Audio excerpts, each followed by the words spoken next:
국내 주요 기업 10곳 중 4곳은 시장 기대치를 10% 이상 웃도는 깜짝 실적을 올린 것으로 나타났습니다. 지난달 환율 변동성에 투자하는 FX 마진 거래 규모가 200% 넘게 급증한 것으로 나타났습니다. 지난해부터 사모펀드의 유동성 문제가 연이어 불거졌는데요. 이 연이어 터진 문제에 금융당국이 결국 칼을 빼들 전망입니다.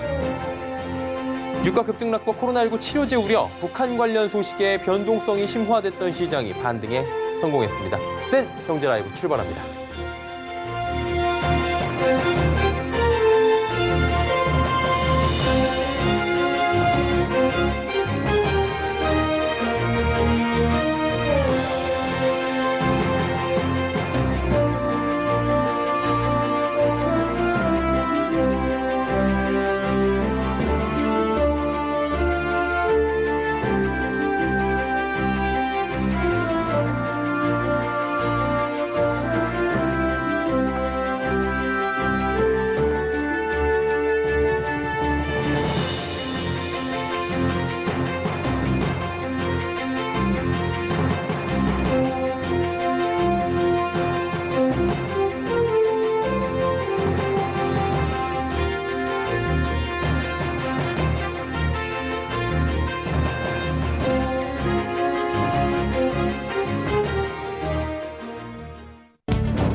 시청자 여러분 안녕하십니까? 센 경제라이브 서정덕입니다. 국내 주요 기업 10곳 중 4곳은 시장 기대치를 10% 이상 웃도는 깜짝 실적을 올린 것으로 나타났습니다. 증권업계에 따르면 지난 24일까지 1분기 실적을 발표한 상장사 가운데 시장 추정치가 있는 주요 기업 35곳 중 60%인 21곳은 영업이익이 예상치를 웃돈 것으로 집계됐습니다. 특히 전체의 40%인 14기업은 영업이익이 컨센서스를 10% 이상 웃도는 어닝 서프라이즈를 기록하기도 했습니다. 종목별로 보면 국내 증시 대장주인 삼성전자가 1분기 6조 4천억 원의 영업이익을 기록하며 증권사별 평균 추정치를 3.77% 웃도는 실적을 발표했습니다. SK하이닉스는 평균 추정치보다 무려 57.85% 증가한 실적을 발표했습니다. 코로나19 여파에도 기업 실적은 선방한 셈인데 사태 장기화에 대한 우려가 여전해 투자자들의 주의가 요구된다는 지적도 나오고 있습니다. 지난달 환율 변동성에 투자하는 FX 마진 거래 규모가 200% 넘게 급증한 것으로 나타났습니다. 금융투자협회에 따르면 지난달 개인 투자자의 FX 마진 거래 대금은 총 213억 달러로 지난해 3월 대비 200%가 늘었습니다. 원화로 환산하면 약 26조 원 규모입니다. FX 마진 거래는 2개 통화를 동시에 사고 팔며 환차익을 노리는 고위험, 고수익 금융투자 상품입니다. 개인 투자자가 손실을 보는 경우가 많아 개미들의 무덤으로 악명이 높습니다. 이번 FX 마진 거래가 큰 폭으로 증가한 이유는 신종 코로나 바이러스 감염증 사태로 환율 변동성이 대폭 확대됐기 때문으로 풀이됩니다. 손병두 금융위원회 부위원장은 아직 경제 및 금융시장의 불확실성이 큰 상황인데도 고위험, 고수익 금융상품 판매가 다시 증가할 조짐을 보인다며 투자자들은 금융시장 상황에 대한 충분한 이해를 바탕으로 냉정하게 투자 판단을 해달라고 당부했습니다. 최근 금융당국이 원유 상장지수 증권과 상장지수 펀드에 대해 최고 수준의 위험 경고를 낸 이후에도 개인 투자자들은 대폭 사들인 것으로 나타났습니다.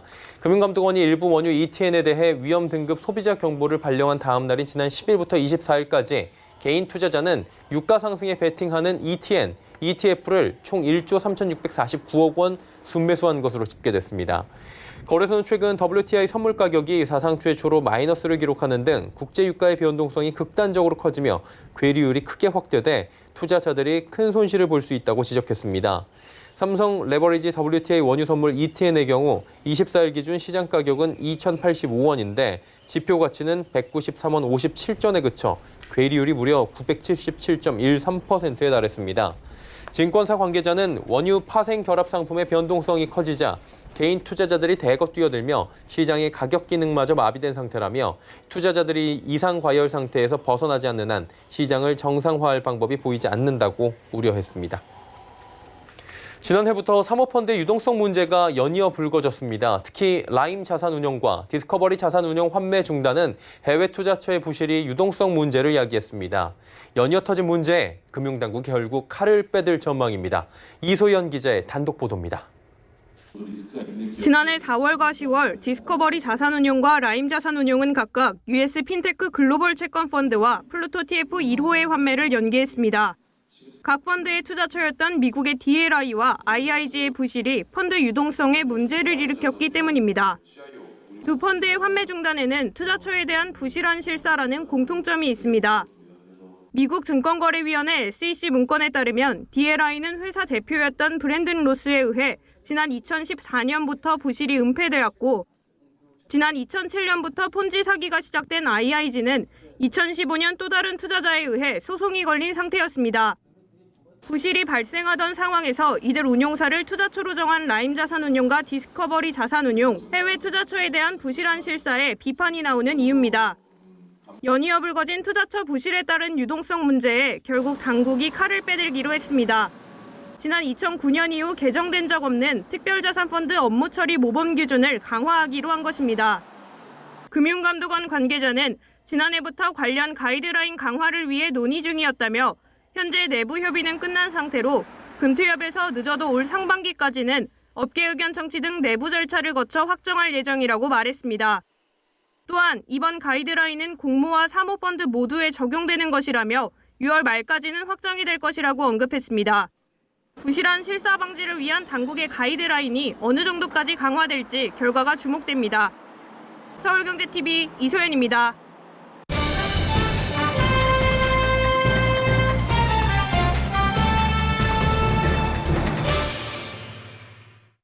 유가 급등락과 코로나19 치료제 우려, 북한 관련 소식에 변동성이 심화됐던 시장이 반등에 성공했습니다.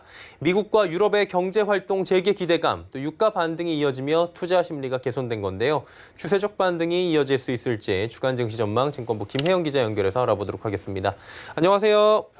네, 안녕하세요. 예, 미국 경제활동 재개 부분이 시장에 호재로 작용하는 모습인데 이미 시작한 주도 있다고 하고요. 조심스럽지만 뉴욕주도 15일부터 일부 시작할 수 있다고 하던데 관련 소식 전해주시죠.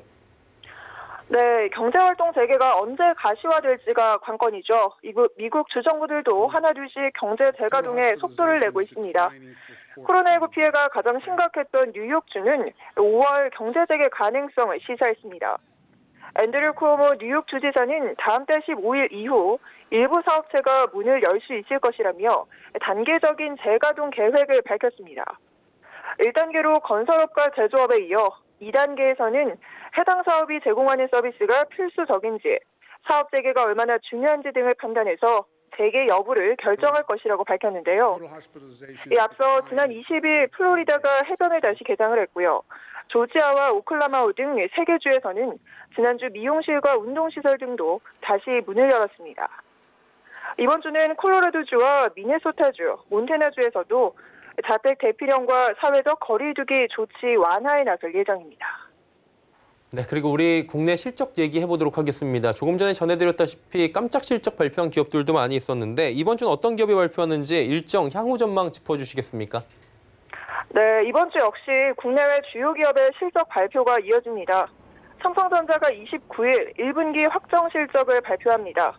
이와 함께 해외에서는 애플과 마이크로소프트, 아마존 등 미국 대표 IT 기업의 실적 발표가 이어지는데요. 코로나19로 인한 실물 경제 위기에도 국내 기업들은 줄줄이 깜짝 실적을 발표하고 있습니다. 국내 주요 기업 10곳 중 4곳은 시장 기대치를 10% 이상 웃도는 성적표를 받아들었는데요. 실제 삼성전자와 LG전자, SK하이닉스가 코로나19 우려를 딛고 잠정 실적 발표에서 시장의 예상치를 웃돌며 선방했습니다. 중국 공장의 생산 중단과 판매량이 줄면서 우려가 깊었던 현대차와 기아차도 양호한 실적을 냈는데요. 이제 시장의 눈은 2분기 실적 가이던스에 쏠립니다. 코로나19의 영향이 아직 본격적으로 반영되지 않은 데다 이번 사태가 적어도 올해 상반기까지는 장기화될 것이라는 전망이 우세하기 때문입니다. 특히 수출 의존도가 높은 국내 기업들의 실적은 2분기에 더 큰 타격을 입을 것으로 예상됩니다. 지금까지 나온 걸로는 좀 1분기가 코로나로 인한 이슈가 뭐 좀 제한적으로 반영이 됐고 또 일부 기업들이 좀 실적 발표가 좀 어닝 서프라이즈 나는 부분들이 있어서 아마 2분기에 좀 더 하향 조정이 좀 지속될 걸로 지금 보고 있거든요. 예, 실적 여쭤봤고요. 이제 외국인의 좀 향방을 여쭤보겠습니다. 오늘 오랜만에 매수하긴 했는데 포지션 변환에 대해 전망 나온 부분이 있습니까? 네, 에이시아코리아를 외치며 국내 시장을 떠나고 있는 외국인들이 과연 언제 다시 돌아올지가 초미의 관심사죠. 우선 오늘 코스피 시장에서는 외국인이 178억 원 매수 우위를 보였습니다. 그러나 앞서 외국인은 지난 3월 5일 이후 딱 하루를 제외하고는 35거래일 연속 팔자세를 보여 우려를 키웠습니다.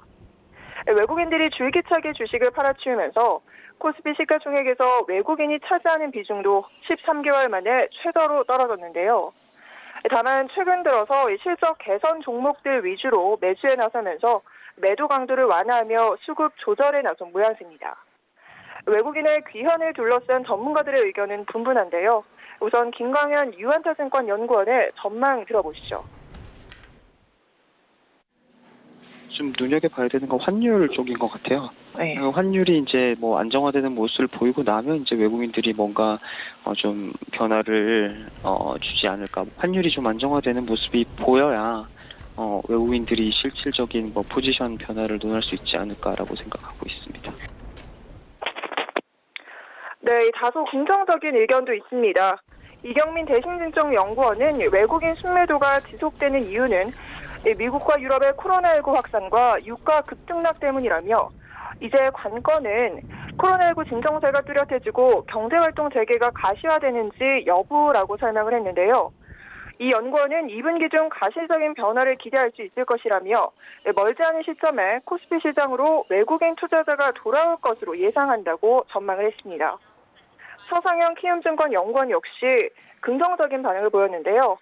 코로나19 확산세가 조금은 진정세를 보이고 있는 데다 주요국 중앙은행들의 통화정책 공조에 따른 유동성 공급으로 불안감이 점차 낮아지고 있는 만큼 외국인들의 기한도 멀지 않을 것으로 보인다고 전했습니다.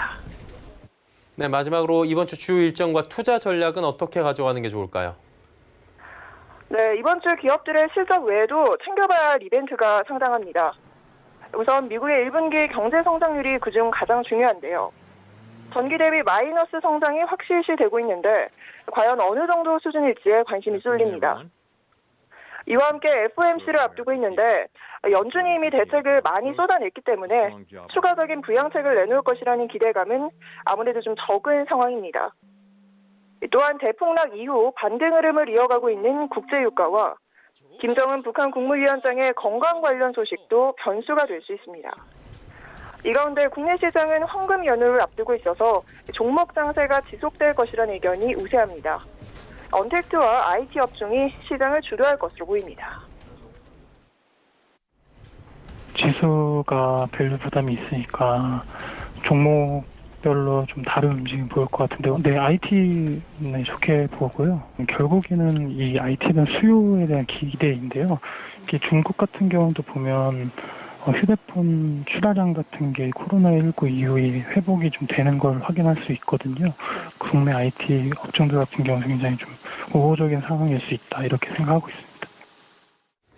네, 투자 전략들까지 함께 들어봤습니다. 여기서 마무리하도록 할게요. 주간 증시 전망 김혜영 기자였습니다. 고맙습니다. 네, 고맙습니다.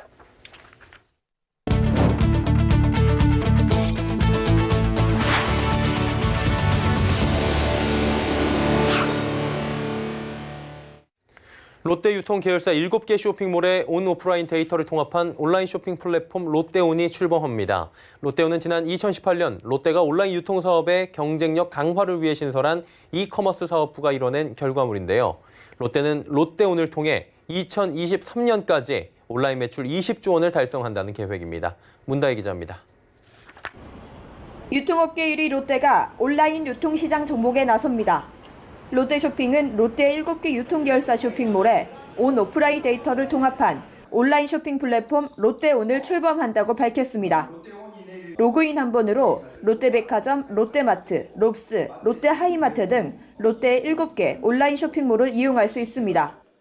롯데온은 고객의 행동과 상품 속성을 약 400여 가지로 세분화하고 롯데 멤버스와 협업한 3,900만의 빅데이터를 통해 고객의 취향과 나이, 직업 등을 고려해 적합한 물건을 추천해줍니다.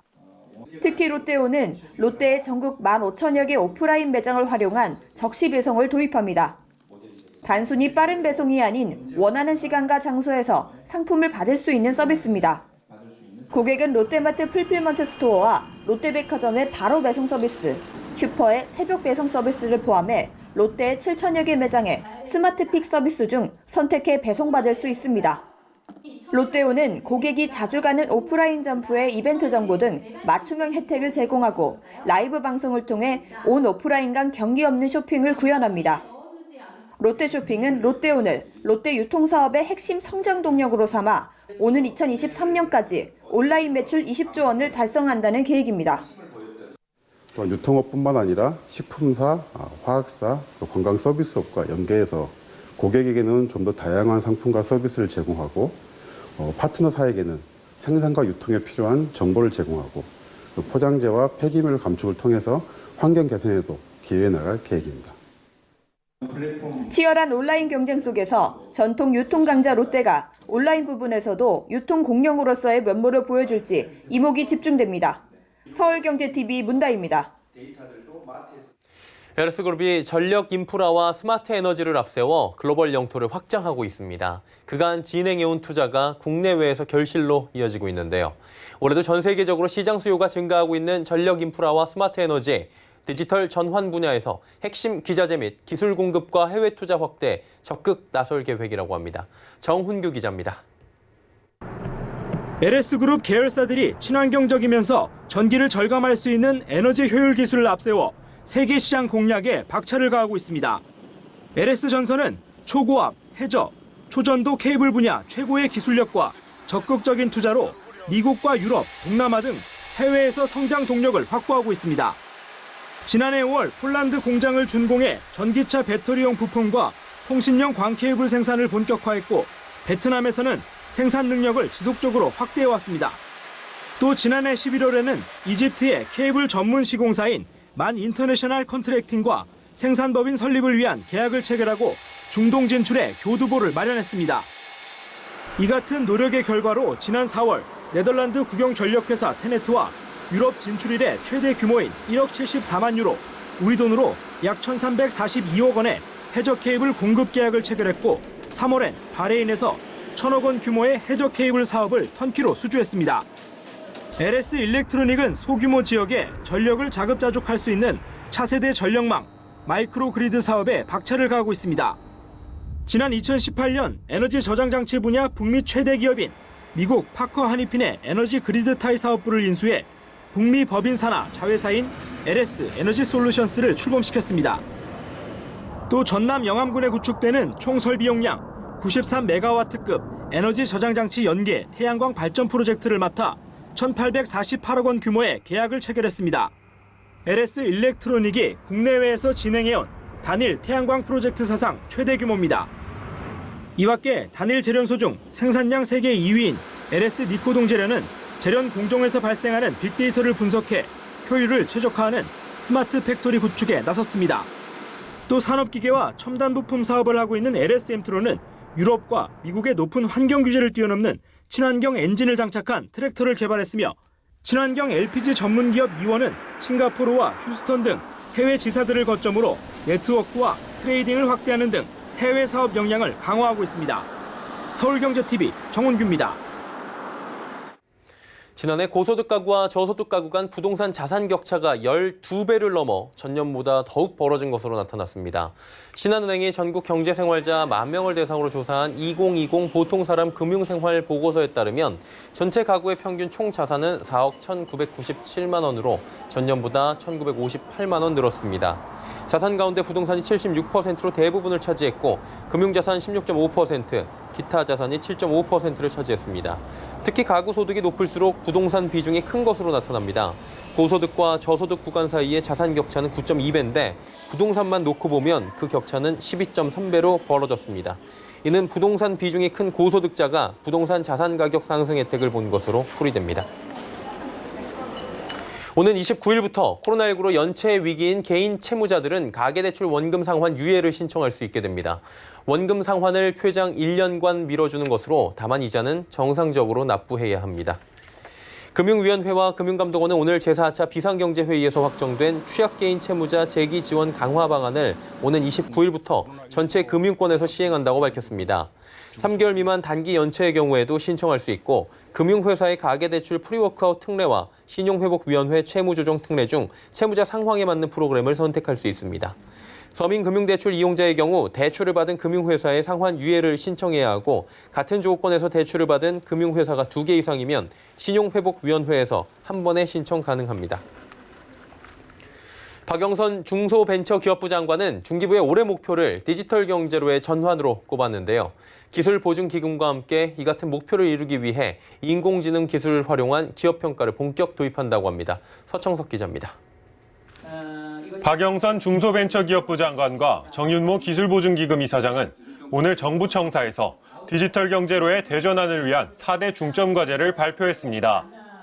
4대 중점과제는 창업과 벤처 생태계의 위축을 방지하기 위한 코로나19 긴급보증 지원, AI 기술을 도입한 기업평가, 기보의 기업평가 데이터 대외 개방, 디지털 혁신을 통한 비대면 서비스 확대 등의 내용을 담았습니다.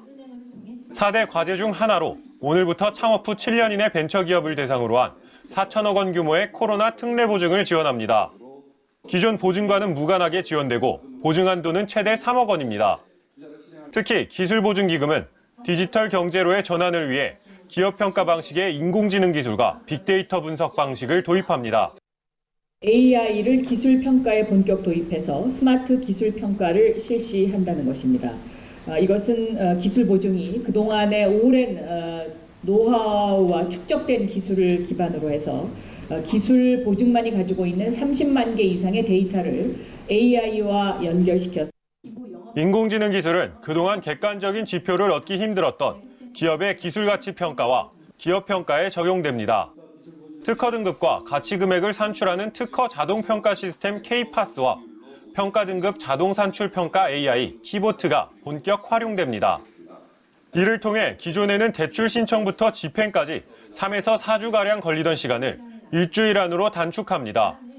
객관적이고 신속한 지원을 통해 벤처 투자를 활성화하겠다는 의지입니다. 중기부는 유망한 기업이 제대로 평가받고 투자를 유치하기 위해서 기업 평가도 혁신을 이뤄야 한다며 기보가 더욱 똑똑해질 수 있도록 지원해 벤처 생태계를 키워나가겠다고 밝혔습니다. 서울경제TV 서청석입니다.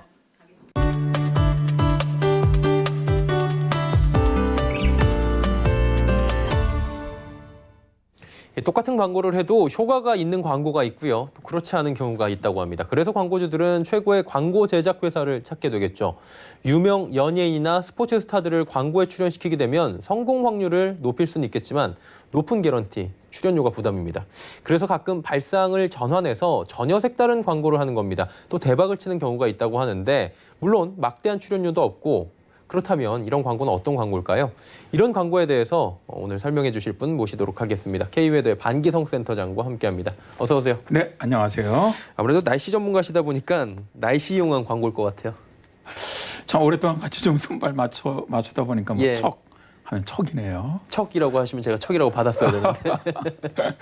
맞습니다. 오늘 제가 소개할 것은 날씨를 이용하는 광고입니다. 날씨 이용하는 광고를 찾다 보면 정말 기발한 아이디어에 감탄하게 되는데요.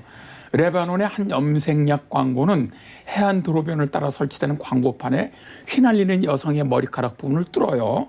그래서 시간에 따라 변하는 하늘의 자연스러운 컬러를 표현하도록 만들었습니다.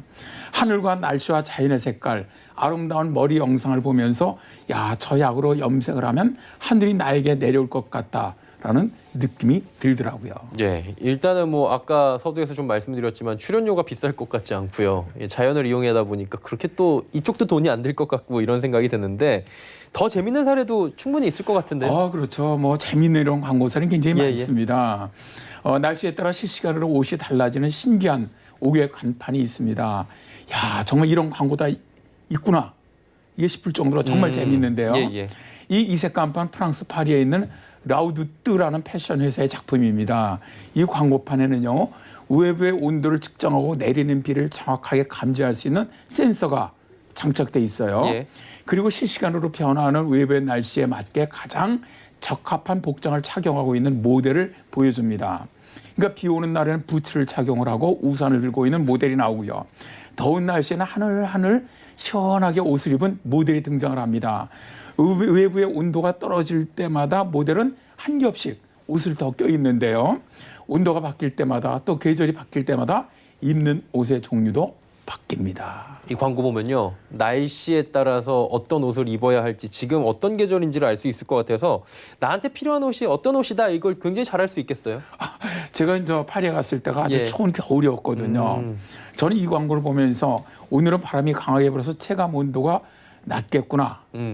이게 이제 센스 있게 바로 라우 뚜뚜의 그 부스와 보온 점퍼를 챙긴 뒤에 목도리를 두르면 아주 짱이거든요.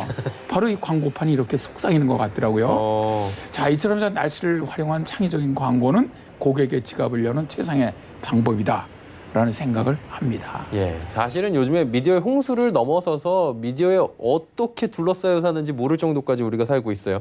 날씨를 활용한 광고가 갖는 강점이랄 게 있을 것 같은데 어떤 점들이 있나요? 아무래도 우리의 삶에 가장 큰 영향을 주는 게 뭐겠습니까? 사실은 날씨거든요. 예. 저는 이 시간에 이 날씨가 수많은 경제적인 행위에 영향을 준다고 방송을 해왔는데 결국 경제라는 것은 사람의 삶이거든요. 그렇죠. 그래서 이렇게 날씨가 광고업계에 영향을 주고 이익을 창출하는 모습이 정말 좋습니다. 최근 미국에서 뜨는 광고업체가 애드버타이밍입니다. 이 회사는 날씨가 광고 효과에 큰 영향을 미친다는 것을 알았던 회사로 이들은 기상 정보에 따라 방송 광고를 가장 효과적으로 내도록 기업체를 도와주는데요. 동일한 상품이라도 날씨에 따라 광고의 컨셉을 다르게 만들어서 그날의 날씨에 어울리는 광고를 방송을 함으로써 광고 효율을 극대화해서 광고주로 하여금 많은 이익을 얻게 만드는 것이죠. 예. 오늘은 날씨를 활용한 광고 이야기들 쭉 나눠봤고요. K웨더의 반기성 센터장과 함께했습니다. 고맙습니다. 네, 감사합니다.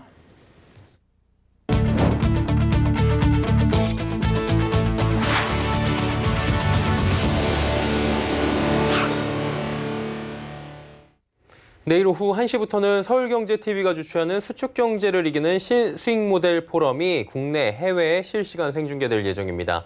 포스트 코로나 시대의 새 질서에 관한 인사이트를 얻으실 수 있는 좋은 기회가 될 수 있다고 하니까요. 많은 시청 부탁드리도록 하겠습니다. 센 경제 라이브 마칩니다. 고맙습니다.